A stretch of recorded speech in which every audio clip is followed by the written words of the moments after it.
calling up their friends and this, oh, I've discovered this new thing called the stock market. It's so wonderful. It's fun.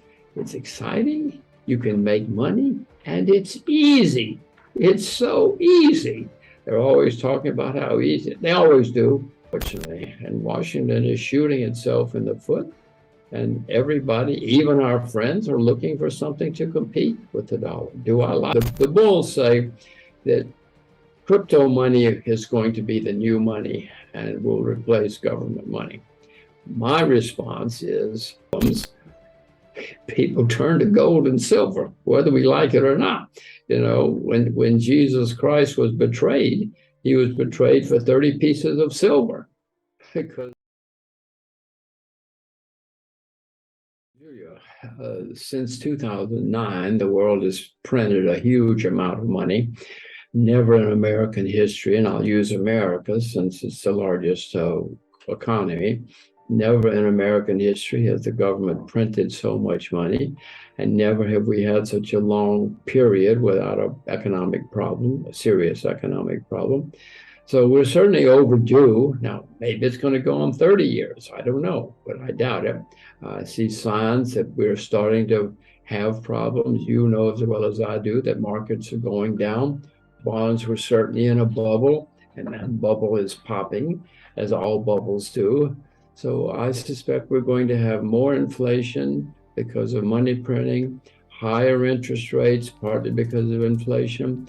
And so we're going to have some difficult times. We have always had bear markets throughout history all over the world, and we're going to have more. I would imagine the next one, this one, is going to be the worst in my lifetime because we had a problem in 2008 because of too much debt.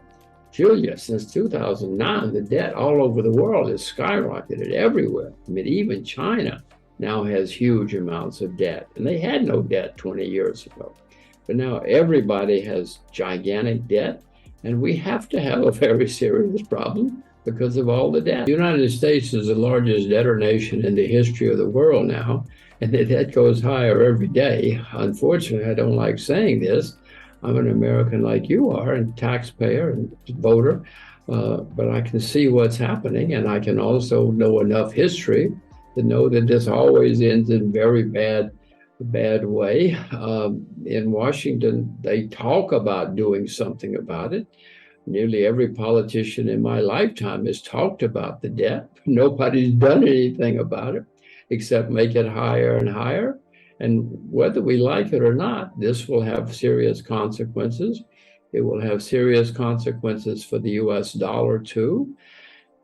The US dollar is and has been the world's international medium of exchange. Unfortunately, throughout history, we've had many world currencies, and all of them have disappeared after 100 years. I mean, not disappeared, but moved on after 100 years or so. Well, the US dollar has been on top a long time. Unfortunately, now we have the fundamental problem of gigantic debt, but we also have the political problem that Washington is now using the dollar as a weapon. The international medium of exchange is supposed to be neutral. Anybody is supposed to be able to use it for anything. That's the way it's supposed to work. But now if Washington doesn't like you, they cut you off. They say you cannot use the US dollar. So many people, unfortunately, are now saying, even our friends are now saying, wait a minute, that's not the way it's supposed to work. So everybody is now looking for something to compete with the US dollar because we have to have a neutral international medium of exchange, and the dollar is no longer neutral, unfortunately. And Washington is shooting itself in the foot. And everybody, even our friends, are looking for something to compete with the dollar. Do I like it? No, of course not. But I too am looking. I don't know what's going to wind up on top, but I'm looking just like everybody else is because I want to be able. What has always happened throughout history when this happens to a currency is people start moving away from it. They start looking for other currencies to use instead, and some people start using the new currency, whatever it happens to be, When the pound sterling was the world's reserve currency, people gradually and slowly started moving to the US dollar and using the US dollar, and fewer people use the pound sterling. I mean, I don't think many people now talk about the pound sterling as a medium of exchange. Some do, but not many. And next thing you know, it is the dollar, and nobody uses sterling anymore.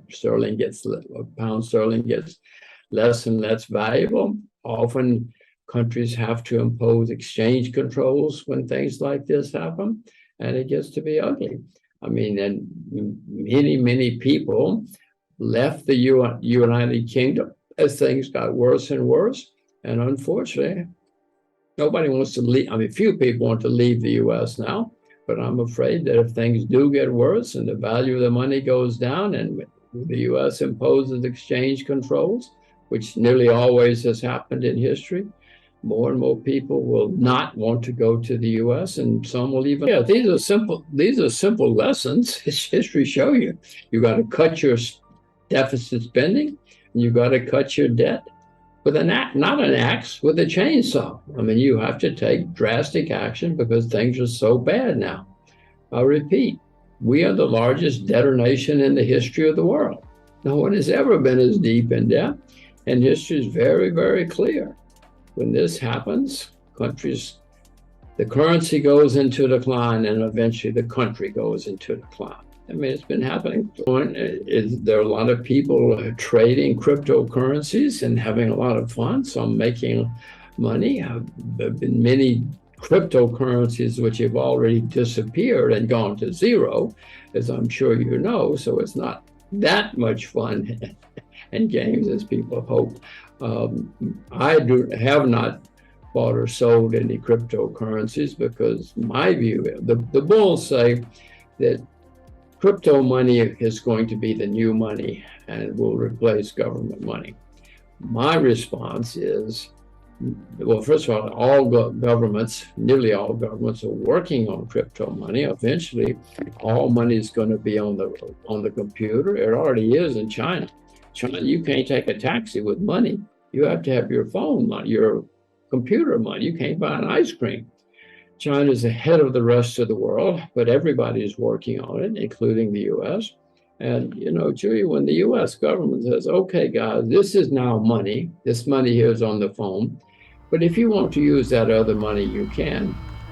That's not the way governments work, certainly not the way Washington, D.C. works. They want control, they want power, they want monopoly. And I'm afraid that as long as cryptocurrencies are just trading vehicles, who cares? But if they become a serious threat to government money, Julia, when we have inflation, it's happened many, many times in world history. If you own the things that go up in price, you protect yourself and you might even make a whole lot of money. There were people who made money in the 70s. Silver often goes up, gold often goes up, agriculture prices go up. So if you can figure out the things that go up in price and you own those, you will come out. Throughout history, when people and their problems, people turn to gold and silver, whether we like it or not. When Jesus Christ was betrayed, he was betrayed for 30 pieces of silver because that was the valuable item in those days. But it's always been valuable throughout history, and certainly throughout many parts of the world. In fact, when the U.S. was founded, the money was based on silver initially, then they eventually changed to gold too later on. But no, gold and silver have always been useful. And Julia, I'm an old peasant. All of us peasants know that when things go wrong, we want to have some gold in the closet. We want to have some silver under the bed, because that's what people turn to when things get desperate, and they always have. Maybe they won't in the future.